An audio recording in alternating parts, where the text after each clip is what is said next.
Não dizes nada, liga-me a mim,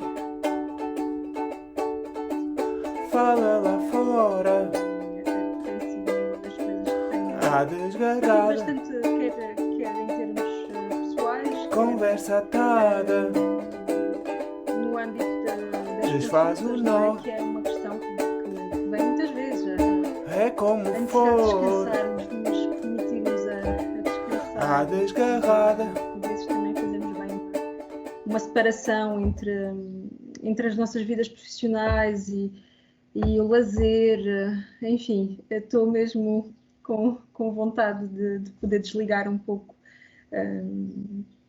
enfim, da rotina, não é? Não sei vocês, mas eu hoje a minha mente já está um pouco no futuro. Pois, eu estava a ouvir, Laura, e sim, também estava a associar um bocadinho a isso quando o Hugo falou, não é? Sobre o que é que se está a passar, não é? Aqui no dia de hoje. E, bom, nós estamos aqui a gravar numa sexta-feira, não é? E sexta-feira, bom, não quer dizer que seja sempre assim, mas hoje estava a pensar que sim, muito quanto dia de transição, não é? Face ao fim de semana, então estamos em modo também de trabalho, mas também já a antecipar o que é que vai surgir a seguir, não é? O planeamento do fim de semana. Então, este, este entre mundos, não é? O mundo vá dos dias úteis, não é? Úteis, porque é muito associado ao trabalho, e é até curioso esta expressão, não é? Parece que os dias úteis é os dias em que as pessoas trabalham. Parece que não há utilidade quando não é dia de trabalho. Mas é claro que é muito útil os dias em que também não trabalhamos, não é? Úteis para o descanso, para o lazer, para o convívio, enfim, até para uma série de outras atividades que podem ajudar muito à realização pessoal, até ao sentido da vida, não é? Como já fizemos um episódio sobre Sem isso. dúvida. Sim, E, sim. então, para pessoas que até não estão tão vocacionadas, não gostam tanto do seu trabalho, da sua profissão, como os fins de semana, a chegada à sexta-feira é especial, isto agora é fim de semana, ficam normalmente, não é? Ansiosos positivamente, não é? Expectantes nesse sentido, não é? Na ansiedade. Já dizia o Boss AC, não é? É sexta-feira. Então, E, que a ansiedade em termos de rigor da palavra, pois, é mais um medo relacionado com qualquer cenário futuro, mas às vezes utilizamos também o ansioso como aquele que tem uma expectativa boa, não é? Está expectante, Ânsia. expectante de que venha qualquer coisa bom. E mais nessa perspectiva da boa. será que se criam depois algumas desilusões ou mais momentos de tristeza precisamente por essa encher de expectativas e essa... Portanto, como estavas a dizer, eu concordo, as expectativas crescem muito na sexta-feira, não é? Muitos de nós têm aquele pensamento de finalmente acabou, finalmente vou ter tempo para mim, para a festa, para as atividades que não posso fazer durante a semana, para não fazer nada, por exemplo. Mas depois cria-se uma expectativa muito grande, não é? E como em qualquer momento em que as expectativas crescem e crescem, há sempre um risco associado de que se as coisas não correrem exatamente como eu pensei, depois se criem momentos de desilusão, de tristeza, não é? Eu penso que sim. E portanto há que ter um certo cuidado aqui, na minha opinião, talvez. Sim. Isso está-me a parecer um pouco pessimista. Sim, talvez seja pessimista, sim. Verdade, sim. Mas eu sim, compreendo o que estás a dizer, estou a brincar, eu compreendo o que estás a dizer, claro que e sobretudo quando é muito esperado, não é? Quando há um cansaço muito grande acumulado, quando põe-se muita... É quase inevitável não se colocar uma grande expectativa pelos dias em que finalmente se poderá usufruir de outra forma, passar tempo com pessoas de quem gostamos, enfim, pôr em dia coisas que se vão adiando, não é? Ao longo de semanas, por vezes meses, até porque isto, pronto, o descanso, seja nas folgas ou no fim de semana, mas muitas vezes o descanso nas folgas não é assim, nem dá assim tanto tempo a descanso. Às vezes é um tempo para organizar coisas que ficaram pendentes, seja tarefas domésticas, seja Para casa? limpar a casa, bem. E não só, sei lá, ir às compras, às vezes coisas práticas, não é? Que vão ficando pendentes, e então acaba por não ser verdadeiramente um tempo de descanso, quase um tempo de Pegar aqueles reposição. quadros. Como? Pegar aqueles quadros que estão no canto há tanto Sim, verdade. Sim, esse tipo de coisas, de pequenos arranjos em casa, enfim. Então acaba por ser quase um tempo de reposição ou de Sim, preparação para a continuação do trabalho. pois. De nos prepararmos para. Então não acaba por não ser. Acaba por não fazer diferença, né? Não haver a sensação de que se viveu um tempo diferente daquilo que foi a minha semana, porque o trabalho ou a forma de estar, a atitude permanece, não é? Ter que se fazer, Pois, de trabalhar, vá, nesse sentido da obrigação, né? E depois não se cria esse espaço para sim. desfrutar, sim. Sim, não se mudou realmente o modo de estar, não é? Só, quanto muito um stand-by mesmo da atividade mais profissional, mas ou uma redução do modo ocupacional de fazer coisas necessárias para o trabalho.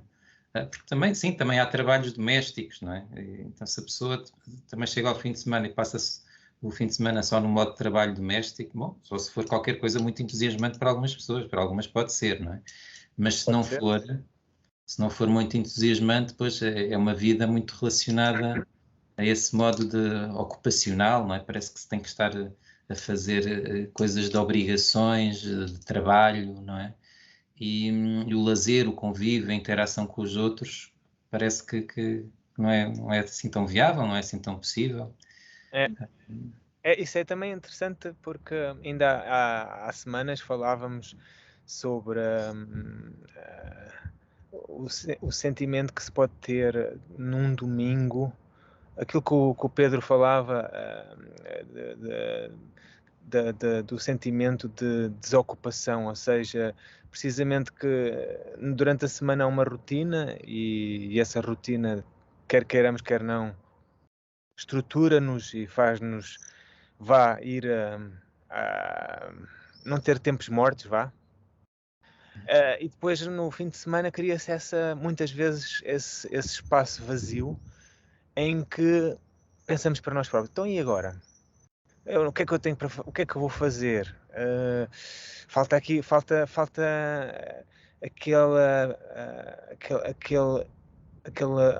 aquela roda viva de tarefas rotineiras, umas atrás das outras, mas que ao mesmo tempo nos mantêm sempre focados, não é? De repente, num fim de semana com mais horas livres, e muitas vezes acontece, cria-se essa sensação, pode-se criar a sensação de vazio em que não se sabe aquilo que se vai fazer, não é? Não se tem-se pela primeira vez a consciência nessa semana de que não temos uma coisa realmente fora daquele circuito do trabalho que nos interesse, não há um hobby onde eu me realizo, não há uma atividade com a qual eu me entretenho, às vezes até não há aquela pessoa com que eu interajo fora do âmbito de trabalho, porque só com esse tipo de relações é que também surgem outros temas além do trabalho, que são tão importantes também, não é? Sim. Muitas vezes há essa constatação que faz com que também os fins de semana possam ser vividos portanto, nessa estagnação, nesse vazio, nessa desocupação, que eu acho que não é bom, não é? Quase como se a pessoa precisasse de aprender a viver o lazer, ou de aprender ocupar o seu tempo com atividades que para ela própria. Eu penso que isso também está muito relacionado com o facto de estarmos muito orientados para a questão do ser produtivo, de fazer algo que seja produtivo, que seja de alguma forma, não sei, mas eu não queria usar a palavra útil, porque eu acho que o tempo de lazer e esse tipo de atividades também é tempo útil, aliás, é mesmo importante do ponto de vista de bem-estar e de saúde psicológica, é importantíssimo. Permitir-se a usufruir desse tempo e precisamente de ir à busca, se não souber quais são, de ir à busca do que é que me faz sentir bem, que tipo de atividades é que me poderão fazer sentir bem. É ir caminhar um pouco no jardim, é ler um livro, é estar a ouvir música e a dançar, sei lá, pode ser tanta coisa. Estar a conversar com alguém de quem gosto, alguém com quem já não estou há muito tempo, enfim, pode ser muita coisa. Fazer um bolo, não sei. Mas parece-me que por vezes quando a pessoa se perde nisso, de alguma forma também está associada a esta... quase como se já não soubesse como fazer, como agir, a não ser nessa lógica mais produtiva ou de trabalho. Pronto, porque até a questão das tarefas domésticas acaba por se relacionar um bocadinho com isso. Então a pessoa faz porque tem que fazer e pronto. Mas quando entra no campo já do lazer, de fazer algo para si e pronto, que estimule a sua criatividade, que estimule, enfim, reflexões, depois isso depois tem essa potencialidade, não é? Mas parece-me assim, eu estava a ouvir e estava a pensar, eu estava-me a remeter para isso. Não sei o que... Sim. Sim, aliás, por vezes, na nossa cultura portuguesa, ouve-se muito... pelo menos algumas pessoas dizem, qualquer coisa assim do género. Eu a trabalhar estou com a minha mente ocupada, assim, o problema é quando eu paro para pensar, não é?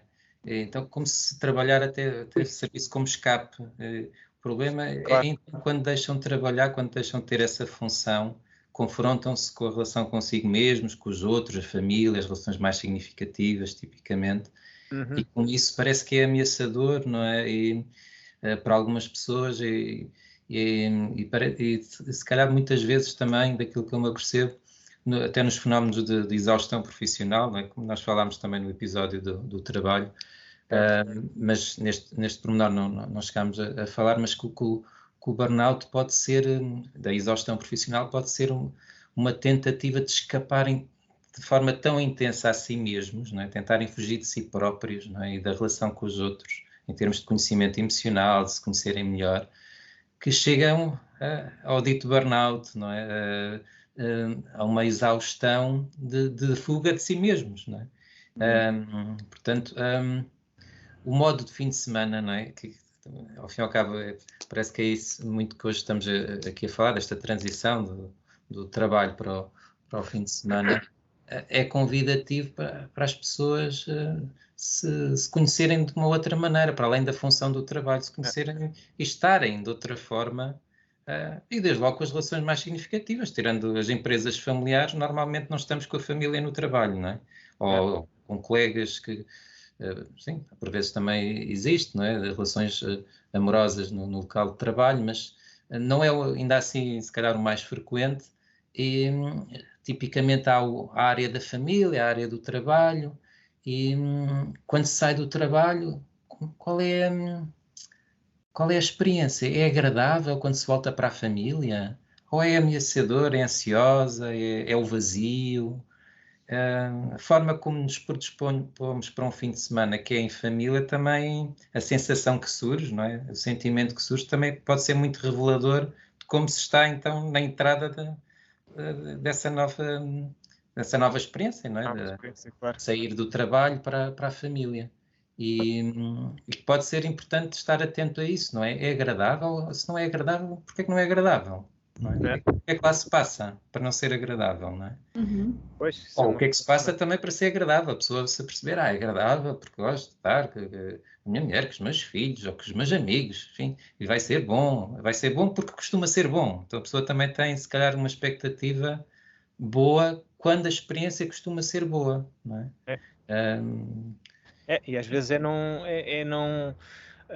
nem é tanto estar voltar para os outros ou para a família, lá está, é ter tempo para nós. E às vezes estar connosco,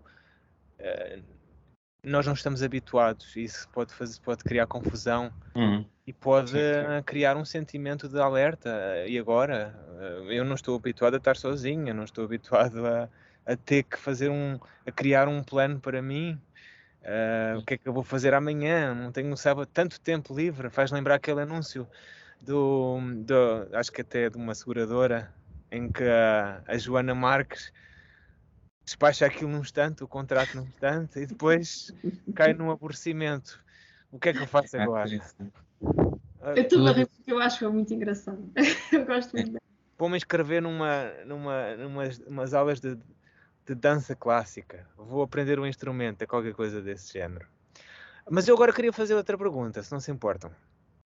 Porque o Nuno logo há um bocado falou de que hoje era sexta-feira e tudo isto começou com o facto de ser sexta-feira.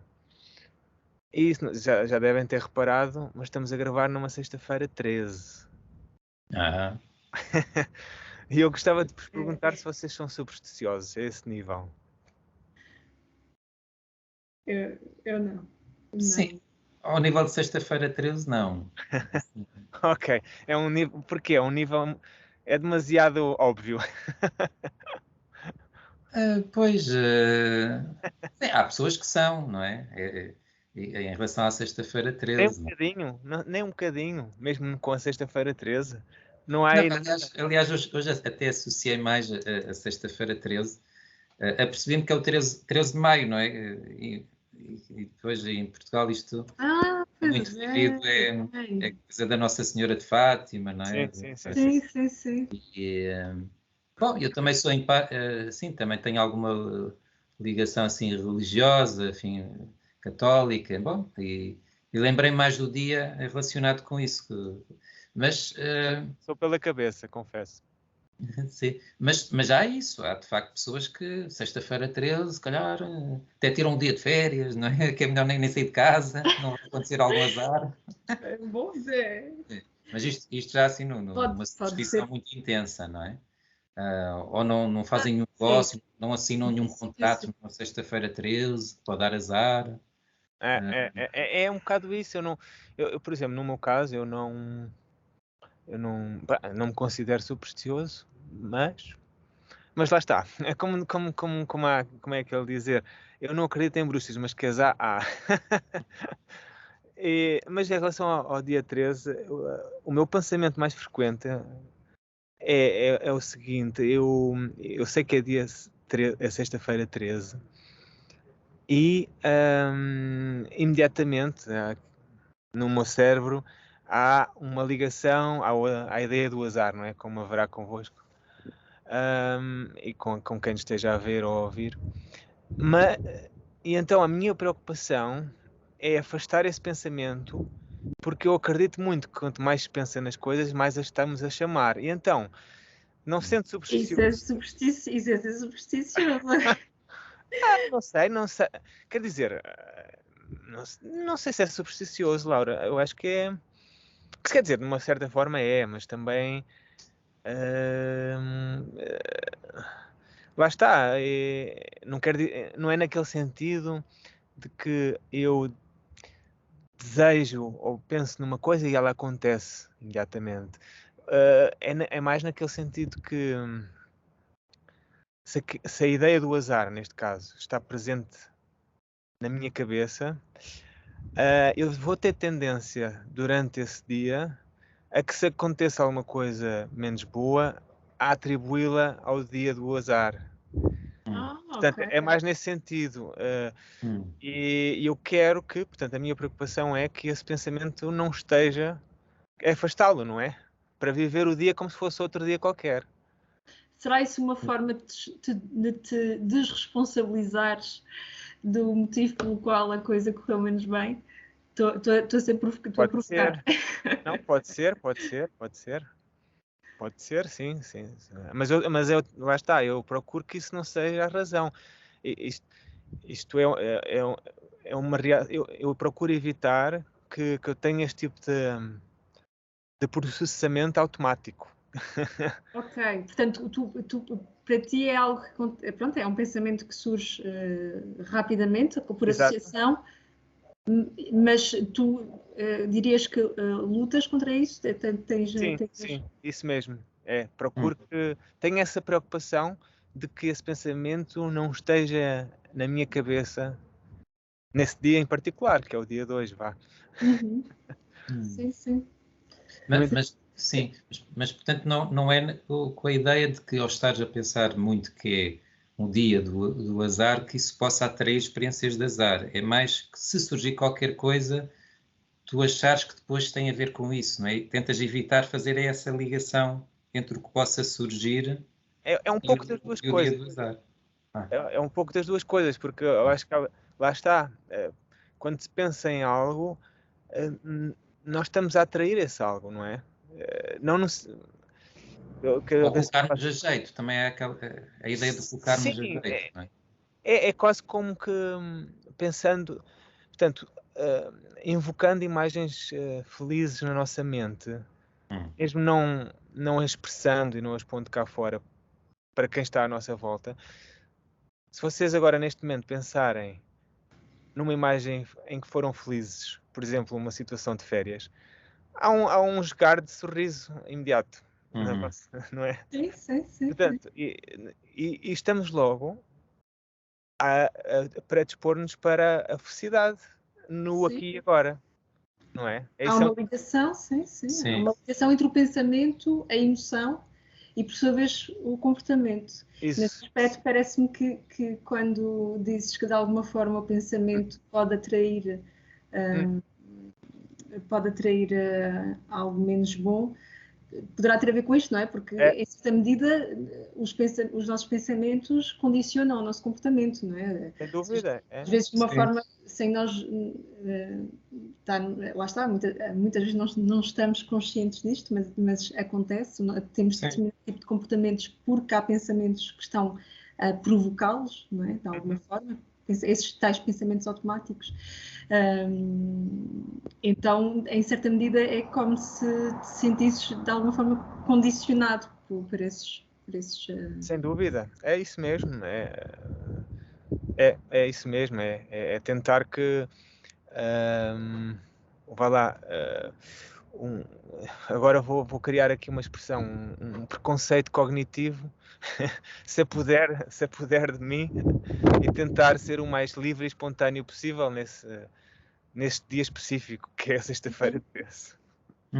Embora estar a falar disto, e é aqui que também entra o paradoxo, e estar a dar valor a isto, já estou, de alguma forma, a atribuir valor e significado ao significado que o dia de sexta-feira 13 tem. Sim. Engraçado. Bom, é isso, se calhar a melhor forma de ultrapassarmos isto é mudarmos o foco da nossa conversa e mudarmos de tema. Rapidamente, isso vai ser... mas no que diz respeito a esses tipos de pensamentos, no primeiro momento é preciso aceitá-los. É preciso aceitá-los. Entretanto, se quiserem, podemos avançar para outro assunto, se vocês têm alguma ideia. Força! Isto é uma conversa. Sim. Estava a pensar, ainda antes de termos começado aqui a gravar, não é? Que o Hugo estava a falar dos silêncios, não é?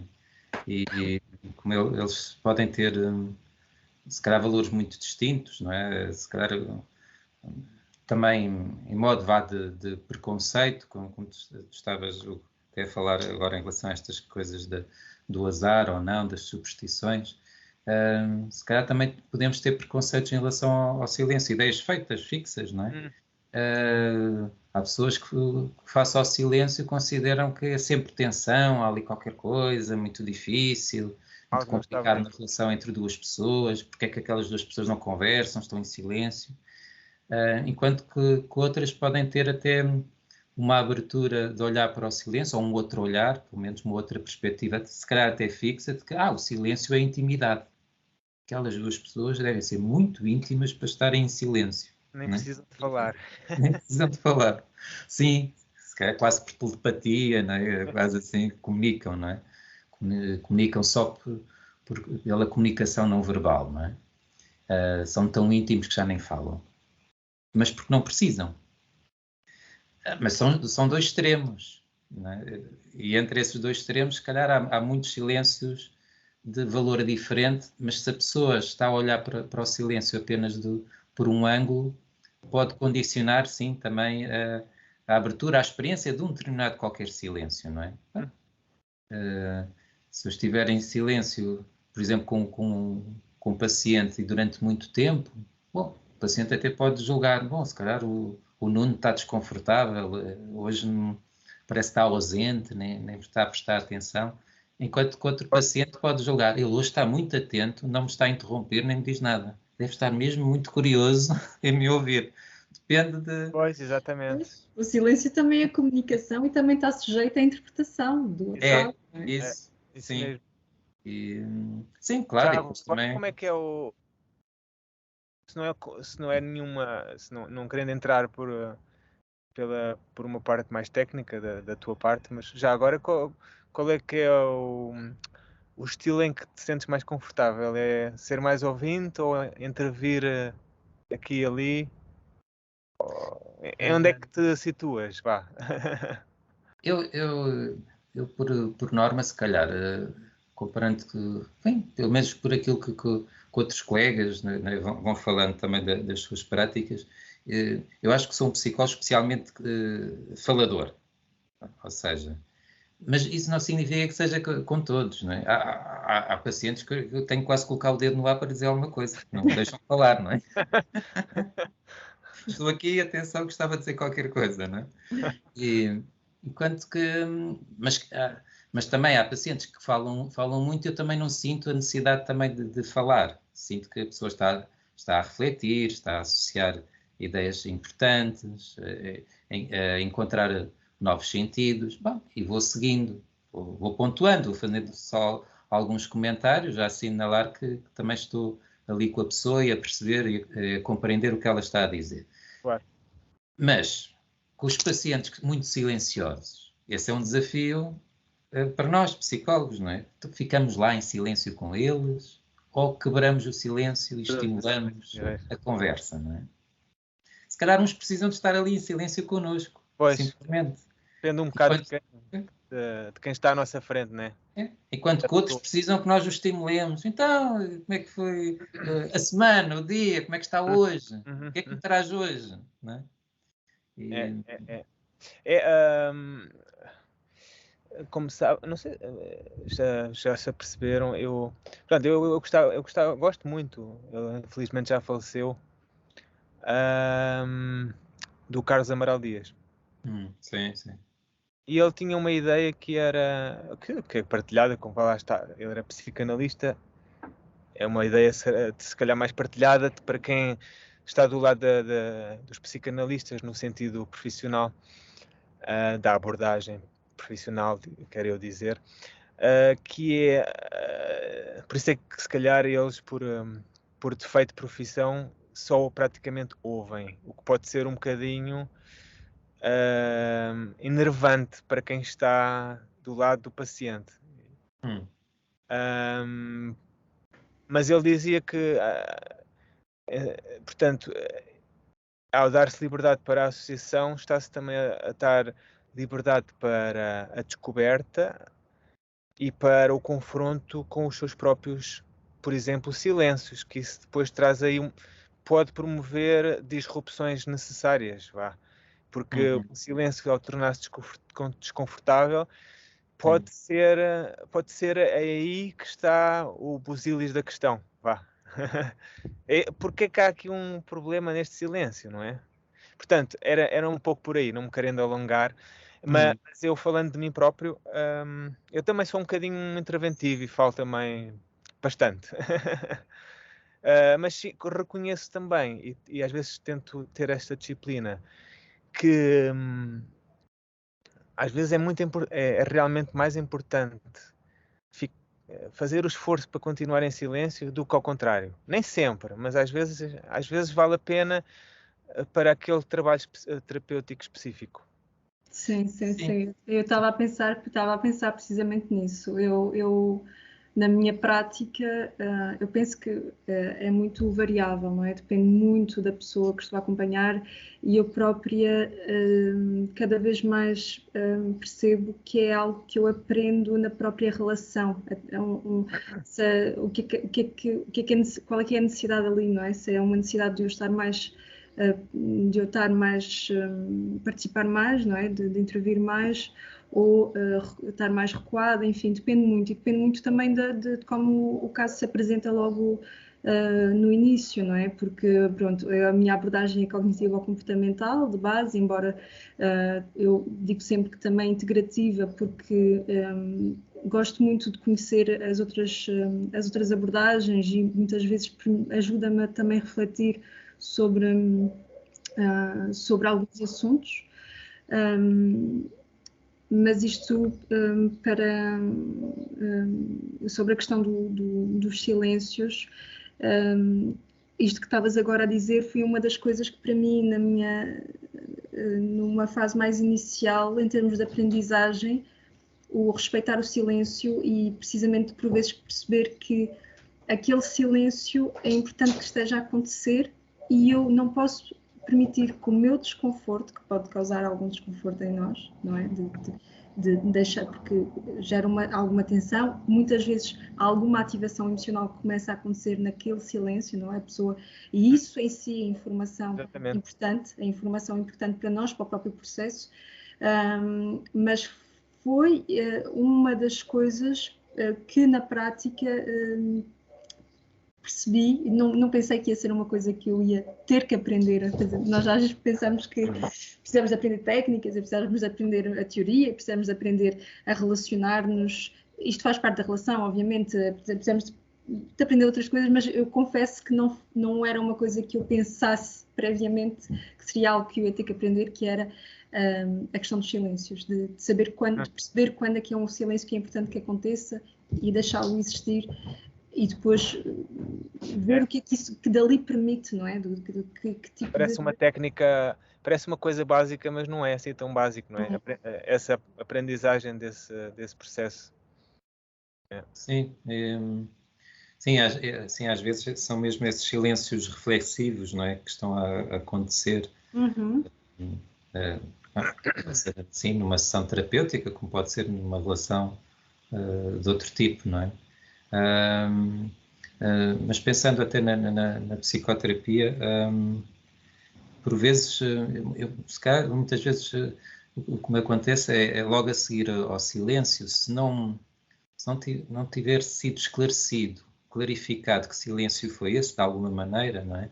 Quando é reposta a comunicação mais explícita, sinto que pode ser importante esclarecer. Bom, então, que silêncio foi este que vivemos agora aqui os dois, não é? O que é que isto significou? O que é que estava a acontecer? Mas também depende das relações, não é? Confrontar o silêncio com algumas pessoas pode ser muito difícil, não é? Clarificar, depende dos momentos das sessões, depende do momento da psicoterapia.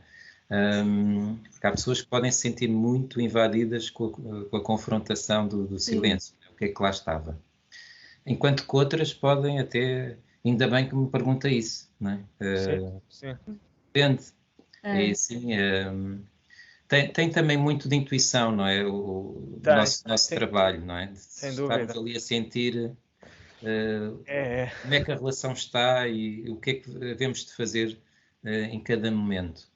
Isso com certeza, desculpa interromper-te, Nuno, com certeza já todos tiveram a experiência de terem mais ou menos uma coisa delineada para aquela sessão e depois o que se passa é totalmente outra história.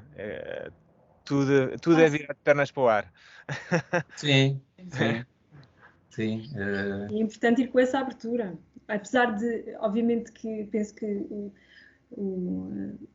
estudar os casos, pensar sobre os casos e de acordo com algo que tem vindo a ser um fio condutor, ir, obviamente, com alguma preparação, mas ao mesmo tempo com alguma abertura, não é? Então é um bocadinho fazer encontrar este equilíbrio para ir com alguma flexibilidade, alguma não, com muita flexibilidade, diria. Flexibilidade, sim. Flexibilidade Sim. para o que vier. Sim, o Bian, não é?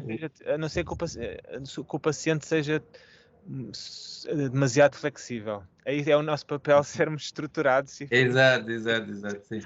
Sim. Sim, Não, mas está a ias falar pensar. do piano, Nuno. Sim, Eu gosto muito também.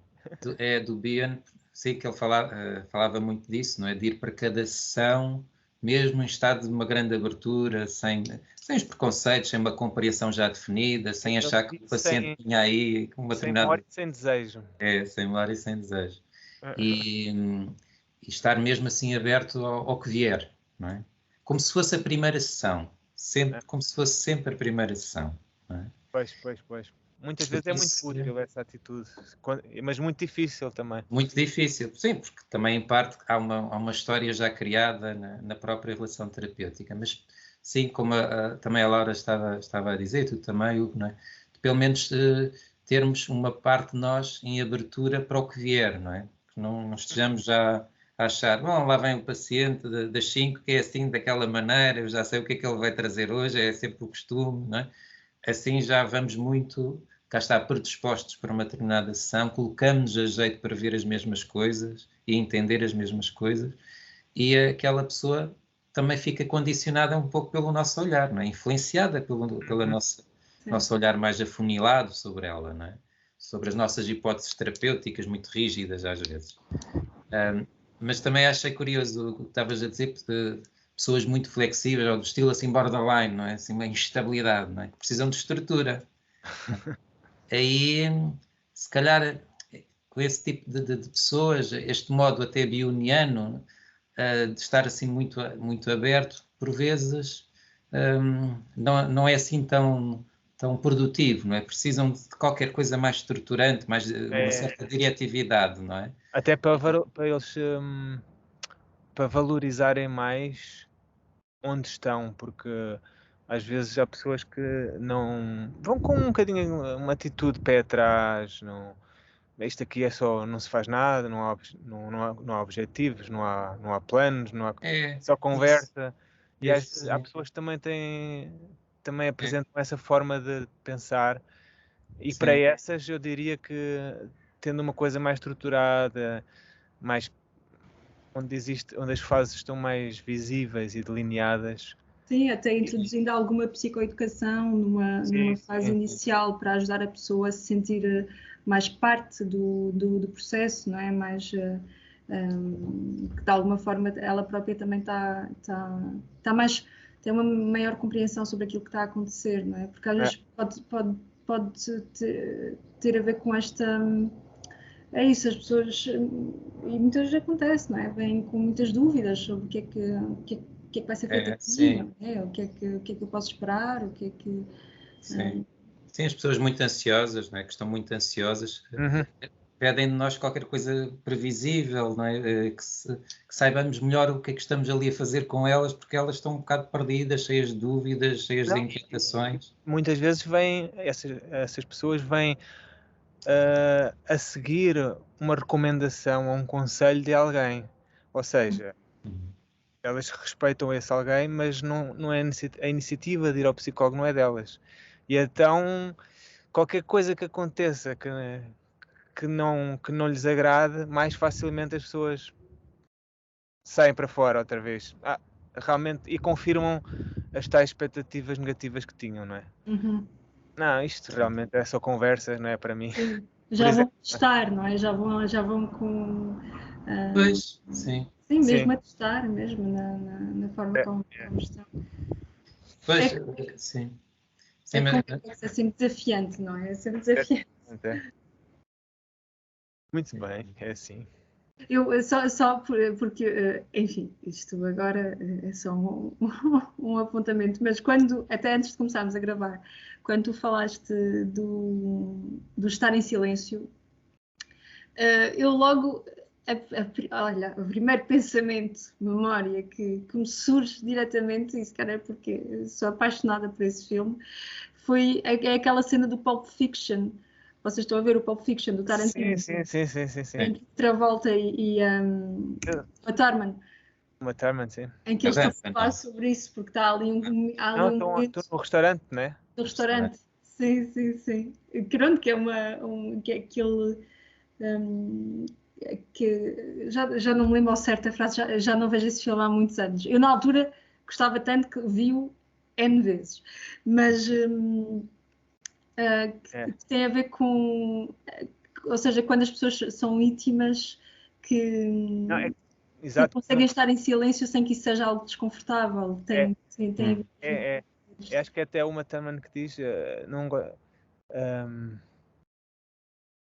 quando duas pessoas conseguem tolerar um momento relativamente longo de silêncio, é sinal que estamos na presença de algo especial. Importante, sim, acho que é isso, sim. E sempre me ficou, aliás, há várias cenas do filme que são gosto muito maravilhosas.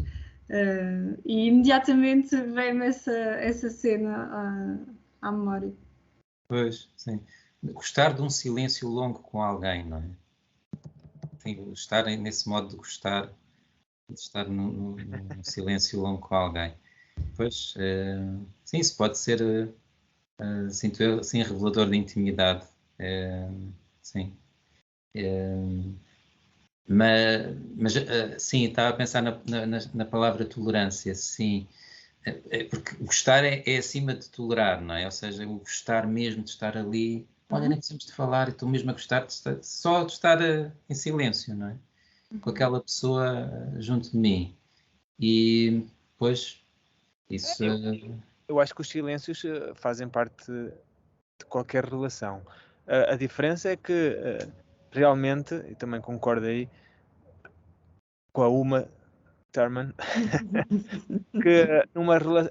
Mia, como é que era o nome dela? Mia, acho que era só Mia. Era Mia, acho que sim. Mia, concordo com a Mia. Porque a diferença é que numa relação em que estejamos confortáveis, esse silêncio quase que passa por nós e a gente nem dá por ele, não é? Que é um pouco a mesma coisa. É natural. Numa relação um pouco mais desconfortável, estamos preocupados para encher aquele silêncio com alguma, muitas vezes, banalidade, porque se não conseguirmos preenchê-lo, se calhar, lá está, ficamos mais desconfortáveis ou provocamos desconforto no outro. Interpretado, pode mostrar falta de interesse, sim. Ou seja, já há estas ideias todas que surgem nesses momentos, não é?